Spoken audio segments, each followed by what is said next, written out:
If you're asking would I like to fight Floyd Mayweather, I mean, who would not like to dance around the ring for $180 million? From a plumber to the king of combat sports, that's the story about one of the world's most famous athletes of all time. Conor McGregor is one of the most powerful and dominant fighters in UFC history. Some would say that he made UFC what it is today, and you couldn't blame them. He has such a unique personality.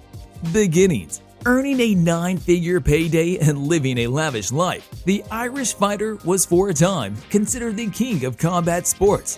While he built a real rock star life for himself, it wasn't something into which he was born. Conor was born on July 14, 1988 in Dublin to Margaret and Tony McGregor. He attended his primary school and high school in the South Dublin town of Tallaght. While he was there, he cultivated an interest in sports such as associative football. That led him to play as a striker for Lord Celtic Football Club in a search for a way to acquire confidence and protect himself against bullies. When he clocked 12, he started boxing at Crumlin Boxing Club. Soon after, his family decided to move to Lucan, Dublin, where he took on a plumbing apprenticeship. Yeah, his life wasn't a fairy tale from the beginning. In Lucan, he met the UFC fighter Tom Egan, and they started training in MMA, mixed martial arts, shortly after. Conor made his MMA debut in an amateur fight for the Irish Ring of Truth promotion against Kyron Campbell in Dublin on February 17, 2007, and everything else is history. He was only 18 years old, and he won his first fight with a technical knockout. Everybody could sense that something big is coming. Soon after that fight, he was signed by the Irish Cage of Truth company, and he turned into a professional fighter. His first professional MMA fight as a lightweight happened on March 9, 2008, when he defeated Gary Morris by TKO in the second round. Anyway, his featherweight debut wasn't that successful. He lost by knee bar to submission specialist Artemis Sintikov. McGregor considered following a different career path after a featherweight victory over Stephen Bailey in his next fight. His mom phoned John Kavanagh and encouraged him to stick with MMA. And then the combo started. He won his next fight, Conor Dillon, and he went through Joseph Duffy as a lightweight again. 2011 and 2012 were the times of his 8-fight winning streak.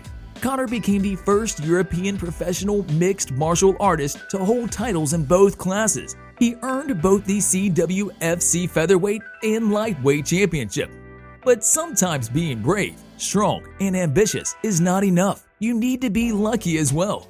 The president of the Ultimate Fighting Championship, Dana White, has hit that like button just like you should if you haven't done so already. No, really.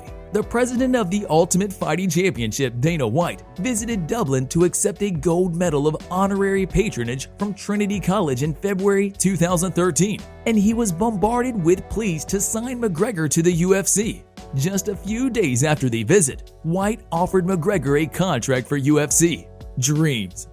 Just recently, Tom Egan, Conor McGregor's childhood friend, shared a story about back when dreams were just dreams, and when Conor was a clean-shaven, pimply-faced 19-year-old. They were hanging out at the mall in Dublin when Conor stopped at a bookstore to browse through the art magazines.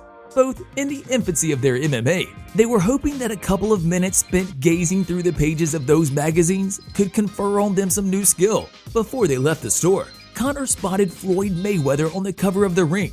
He grabbed the magazine with both hands, and you could notice the sparkle in his eye. He said, "Wow, look at him. He is the face of boxing. He's on top of the world," visualizing himself in that position on the cover. Around the Twittersphere and back again, promotional tour. After the first stop of a 4-leg around the world, McGregor, pushing 30-year-old version, the slightly more grown-up, took time to answer a few questions in a corner of Staples Center in Los Angeles. His beard delicately manicured, his light brown hair parted neatly to the side.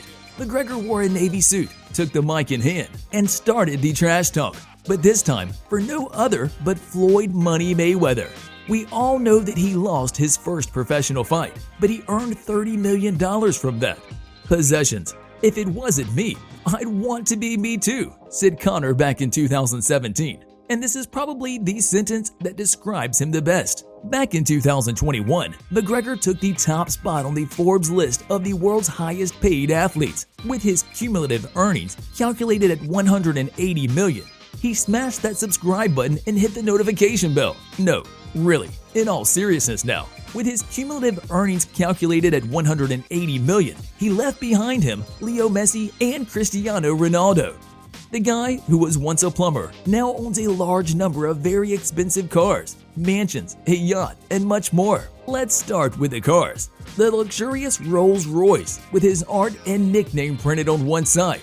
This car stands out the most. This Ghost with a matte black finish was actually a gift from Rolls-Royce to Connor to make the perfect canvas for the art. Going by his Instagram post, the second and probably his preferred ride is the Rolls-Royce Drophead Coupe. The Hot Wheels of his BMW i8 and the McLaren 650s complete Conor McGregor's car collection. Blasting loud music and announcing it on Instagram, he is often spotted driving around in these coupes. He is not shy of flaunting his billionaire lifestyle. The Cadillac Escalade, an ultimate status symbol in the USA, is often spotted tailing McGregor's morning cycling rides.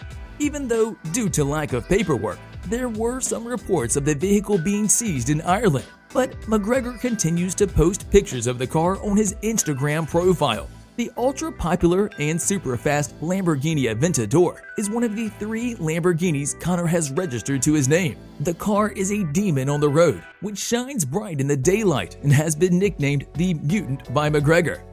The Hurricane Aveo and Euros are 2 other Italian beauties he owns. But as you know, his collection of Lamborghini products doesn't end here. As if this wasn't enough, Conor owns the 12th Lamborghini Technomar yacht, which is out of only 63 in the world. And yes, it is 63 feet long. The yacht is worth $3 million, and this is not the only one he owns. McGregor bought the Prestige 75 even before the Lamborghini Technomar, which cruises at 24 knots and houses 4 luxury cabins. The 188 boat was the first boat he bought, as it was the 188 euros amount he earned every week from social welfare, way before he was a big deal. Now let's open the doors of his luxurious mansions. Hailing from the Emerald Isle, his lavish Irish home is Conor's primary residence. The mansion that previously belonged to Tayo Siege Albert Reynolds is worth around $200 million, according to Bleacher Report. The property has 6 bathrooms, 5 bedrooms, a dining room, a living room, games rooms, and a kitchen. We all know that Conor wants to go on holiday very often. And Conor wouldn't be Conor if he doesn't have a house everywhere. McGregor owns 2 holiday homes too, apart from his sprawling property in Ireland, one in Las Vegas, America, and one in Marbella, Spain. In close proximity to Cristiano Ronaldo's holiday home, the Marbella homes set him back $5.8 million. Just as with everything else in his life, Conor McGregor has a fancy for watches as well. He flashed a RS 7.3 Core Astronomia baguette from Jacob & Co. just before the first fight against Dustin Poirier. These custom-made suits aren't cheap. This solid gold pocket watch, 3 people died making this watch. I need to put people away. I need those big fights. I'm going to end up in debt pretty fast. When he was a plumber on the Dole in Dublin, Conor likely used to count his earnings by the week. And now, he is looking at his earnings by the second. He may have lost once or twice, but a quick look at the bank account will definitely heal the pain. From his 2 fights against Dustin Poirier, he earned approximately $55 million, and all lasted an accumulative 752 seconds. Having said that, he pocketed a staggering $73,138.38 per second last year, which is only one rock in the iceberg when it comes to his other sources. The Irishman's endorsement deals with the likes of betting firm DraftKings, energy drink giants Monster Energy, and headphone magnets Beats by Dre added around $8 million to his account. The multi-year deal signed with Reebok back in 2018 added $5 million to his account as well. Anyway, while the other famous athletes are working on multi-million-dollar deals with huge brands like Coca-Cola, Pepsi, and Red Bull, Conor decided to go in a slightly different direction. Why work with other brands when you can create your own? Named after the Crumlin neighborhood, the Irish whiskey Proper 12. It was promoted by Conor in 2018. Whether while promoting his UFC bouts or on his Instagram account where he boasts a 43.2 million following, Conor sought to promote the brand whenever possible. During press conferences, he has been seen drinking his whiskey with UFC boss Dana White and sharing a drink with the likes of Jose Mourinho and Justin Bieber. Proper 12 made revenues of around $1 billion. And that was the key moment for Conor to decide to cash his chips. Clever fellow. Proximo Spirits, the US drinks giant, purchased Proper 12 from McGregor, resulting in $150 million for the Notorious. I could have taken the easy money. I could have taken the quick buck, but I took the risk. I put my heart and soul into it, and it's paid off. I know a lot of these athletes on this list.